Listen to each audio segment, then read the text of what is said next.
What's happening Q 2017? Brandon Waslocki here, bringing you our latest Q Live interview with one of my most favorite people in all of EdTech, Ed Campos. How are you doing today, man?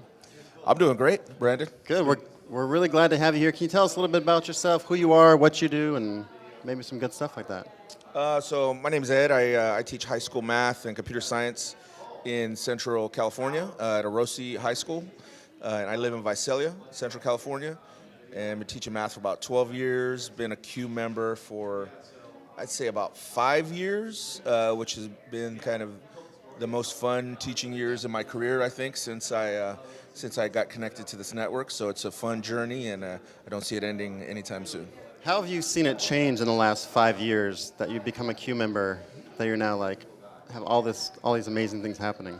Oh man, it's exponential change. It's night and day compared to where I was, where I thought I was a good teacher. I think I remember I thought I had everything down. I was using the same PowerPoint lessons, and I had some nice transitions of where math variables would swing in through here.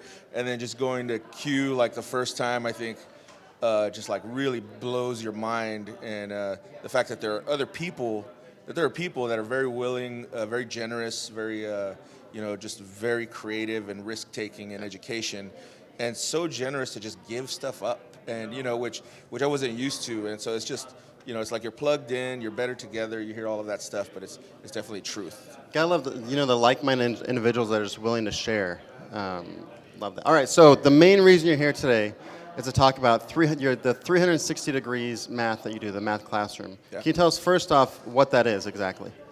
So 360-degree math, it actually comes from there's a website, if you go to 360degreemath.com, and it came from a documentary.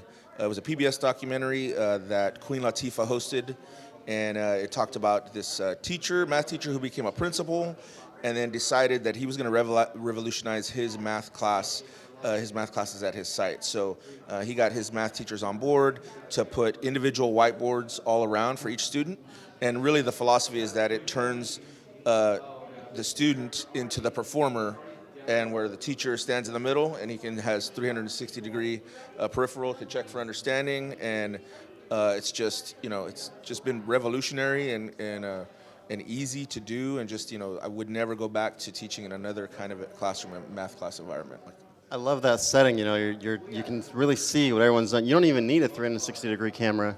It's right there for you. Yeah. What's been the biggest takeaway you think for your students? Like, how have they benefited from this classroom setup that you have? I think from what I've seen, I see anxiety has dropped immensely. If you've ever taken a math class, and we had Joe Bowler, the amazing Joe Bowler, keynoting this morning. Yeah. And you've thought that you're not a math person or something. You probably had some math anxiety in your life, and I thought that was my job as the first 12 years teaching, was to deliver anxiety, because I could see it in my kids' eyes. And that's how I knew you were successful. Yeah, I could see the anxiety in their eyes. And I didn't enjoy doing that, but I didn't know anything different, because that's the way I was taught also. But now, being plugged into Q, being involved in organizations like CMC, really being on Twitter and learning, but one of the easiest things and the biggest game changer is the 360-degree whiteboards, because kids are able to stand up, because kids don't like sitting down. Yeah. And they're I teach teenagers, and they come in, and it's a nice way to corral that energy too. So if you got a rambunctious class, let's use that rambunctious energy and channel it like Tai Chi style into doing some math, right? Yeah, for sure. And so coming in from lunch, like, hey, we're rowdy, let's get up on the walls and let's do some math. And it creates a really organic collaborative environment, because you see kids, and they're learning, they're asking, and they know that a kid has a desire to learn and desire to understand.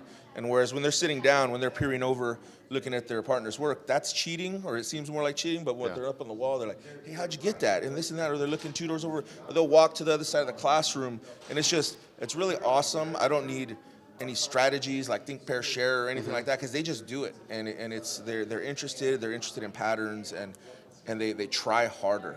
And it's a little more fun. And I play some music too while it's happening. So Very nice. Music is always nice. It's not seen as cheating. It's just collaborating now. That's what it's. Right. We're collaborating. Right. You talked a little bit about music. What other things are unique to your classroom that you try to bring for the kids to experience? Things like inside the classroom. Yeah, I mean, I'm a big ham, and I like to joke around and stuff, and I don't take things too serious. And I play a lot of music, so I think music is a big part of it.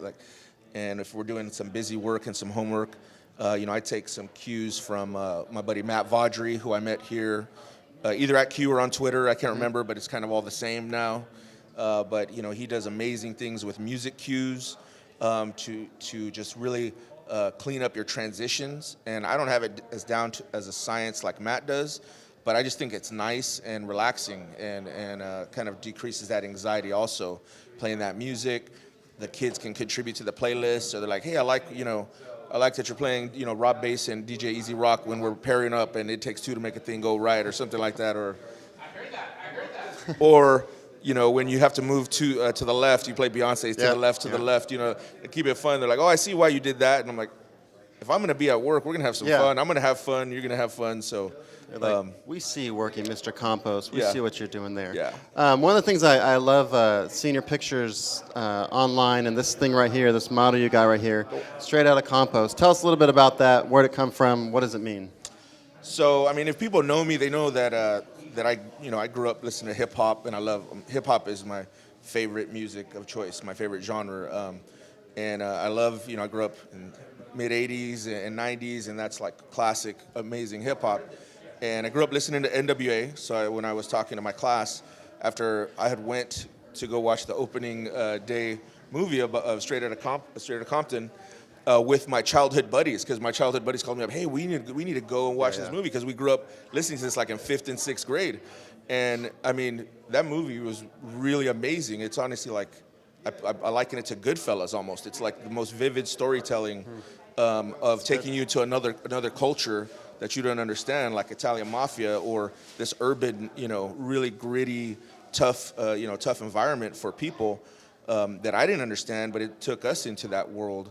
And so I was talking to my students about it, and they're like, "Wow, you're like straight out of Campos," and I was like, "That's hilarious." And so one of my students said, "Hey, there's a generator on there, and you can." So I printed it out, and my students started saying, "Hey, print me out one." I'm like, "You want me to print this out?" And so kids were like, "Yeah, printing it out," and they go put one up in the classroom, and then at the old school that I was at, they were like, "Yeah, you should make some stickers before you leave so we can remember you by." So I'm like, man, done. Yeah. Done. Like, you know what I mean? If that's what I want. So it's kind of like, I'm not like Kobe Bryant where I give myself a nickname. Yeah. This nickname was given to you. Was given to me by my students. If we have nothing else to take away from today, don't come up with your own nickname. You cannot give it, No, I agree, 100%. Right. Last thing before we let you go here, we talk about Q Bold a little bit, which is a symposium coming up May 6th and 7th. Yeah, Q Bold is a really exciting Q event that I feel honored to be a part of, and it's May 6th, May 7th, and it's going to be in the Bay Area at Lafayette School District, working with Lisa DeLapo, and there's three components to Q Bold, which is really awesome. One of them is a learning management system component, so you're going to have if administrators and teachers want to come and see what it looks like when you're running Schoology Classroom, when you're running Google Classroom, and what that workflow looks like when you're running Apple, whatever device you have. You're going to have those companies there facilitating and giving you simulations, running you through that. The second component is there's going to be lesson design, one-to-one lesson design, because now that we all have these Chromebooks in our classroom or these devices, how do we raise these tasks and innovate with these tasks to create better learning experiences, the most powerful learning experiences to let our students, give our students chances to use the 4 C's. And so we've got like 20 Rockstar lesson designers gonna run through 20 Rockstar lesson templates that people can come and steal and take. There's that generosity again. Yeah, it's collaborating. Collaborating. Yeah. And then the third portion, which is my portion, it's kind of like an extreme classroom makeover, like classroom cribs, Yeah. So we've got the Erin Klein, out of the East Coast, and she's got one classroom that she's working with a teacher on redesigning this classroom, and me, I'm considering myself the exhibit, like Pimp My Ride of of the EdTech, EdTech IKEA, like I like to call it, and so I'm working with a fourth grade teacher right now, Amy, third grade teacher, and we're innovating her classroom. We're gonna make it an economically feasible upgrade that other schools can copy and take back to their district by purchasing better furniture, using the furniture correctly, whiteboard space, getting some 360-degree learning environment going on, just really kind of changing the game in our classrooms and using the money a little more wisely with our schools. So it's going to be really fun. I can't wait. We've got the students involved, and her students are participating in what they want the classroom to look like, what they're going to be doing, performing. Might have a stage in there. We're definitely going to have some green screen action and a lot of whiteboards too, because It's got to have it. Yeah. Ed won't. I know you won't say this, but he has the most amazing classroom design that I've ever seen, I think, online. So, Wow, my classroom aspires to be straight out of Campos, just so you know. Ed, thank you so much for being here, taking some time out of your day. Q 2017, thank you for joining us, and have a great rest of your day. Yep. Thank you for having me. Appreciate it.